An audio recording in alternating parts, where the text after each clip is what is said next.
ఒక శిల్పం చెక్కినటువంటి మూర్తి కాదు, అది స్వయంభూమూర్తి. ఆ కారణం చేతనే మీరు దానికి అలంకారం చేస్తే ఆయన పరమశోభస్కరంగా ఉంటాడు.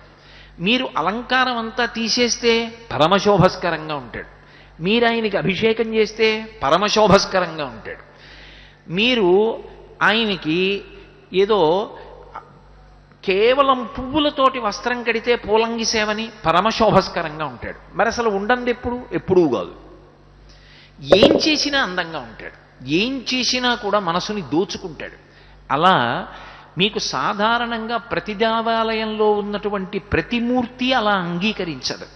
ఒక్కొక్క విశేషాలంకారంతో శోభిల్లుతాయి తప్ప అన్ని రకాలుగానూ కూడా శోభిల్లగలిగినటువంటి శక్తి కలిగినటువంటి మూర్తి ఒక్క వెంకటాచలంలో ఉన్నటువంటి వెంకటేశ్వర మూర్తియే. అది ఒక